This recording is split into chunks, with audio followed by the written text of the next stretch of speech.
नमस्कार। जितिया व्रत को संतान की लंबी उम्र के लिए किया जाता है। 3 दिन तक चलने वाले इस व्रत के नियम बेहद कठिन होते हैं। इस व्रत में दूसरे दिन यानी कृष्ण पक्ष अष्टमी को पूजन होता है। व्रत तब तक पूर्ण नहीं माना जाता जब तक इसकी व्रत कथा न पढ़ी या सुनी जाए। इसलिए आज हम आपको जितिया व्रत की पौराणिक व्रत कथा बता रहे हैं। जितिया व्रत की पौराणिक कथा। नर्मदा नदी के पास एक नगर था, कंचनबटी। उस नगर के राजा का नाम मलयक केतु था। नर्मदा नदी के पश्चिम में बालूहटा नाम की मरुभूमि थी, जिसमें एक विशाल पाकड़ के पेड़ पर एक चील रहती थी। उसे पेड़ के नीचे एक सियारिन भी रहती थी। दोनों पक्की सहेलियां थीं। दोनों ने कुछ महिलाओं को देखकर जितिया व्रत करने का संकल्प लिया और दोनों ने भगवान श्री जीउतवाहन की पूजा और व्रत करने का प्रण ले लिया। लेकिन जिस दिन दोनों को व्रत रखना था, उसी दिन शहर के एक बड़े व्यापारी की मृत्यु हो गई और उसका दाह संस्कार उसी मरुस्थल पर किया गया। सियारिन को अब भूख लगने लगी थी। मुर्दा देखकर वह खुद को रोक न सकी और उसका व्रत टूट गया। पर चीन ने संयम रखा और नियम व श्रद्धा से अगले दिन व्रत का पारण किया। फिर अगले जन्म में दोनों सहेलियों ने ब्राह्मण परिवार में पुत्री के रूप में जन्म लिया। उनके पिता का नाम भास्कर था। चील बड़ी बहन बनी और उसका नाम शीलवती रखा गया। शीलवती की शादी बुद्धिसेन के साथ हुई।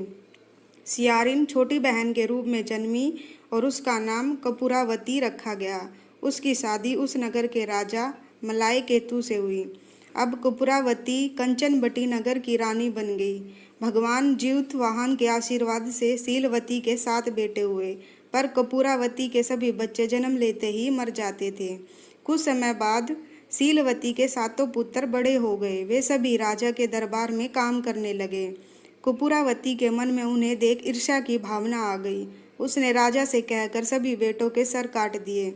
उसने 7 नए बर्तन मंगवाकर उसमें रख दिया और लाल कपड़े से ढककर शीलवती के पास भिजवा दिया। यह देखकर भगवान जीउतवाहन ने मिट्टी से 7 भाइयों के सर बनाए और सभी के सिर को उसके धड़ से जोड़कर उन पर अमृत छिड़क दिया। इससे उनमें जान आ गई। 7 युवक जिंदा हो गए और घर लौट आए। जो कटे सर रानी ने भेजे थे वे फल बन गए। दूसरी ओर रानी कपूरावती बुद्धिसेन के घर से सूचना पाने को व्याकुल थी। जब काफ़ी देर सूचना नहीं आई तो कपूरावती स्वयं बड़ी बहन के घर गई। वहाँ सबको जिंदा देखकर वह सन्न रह गई।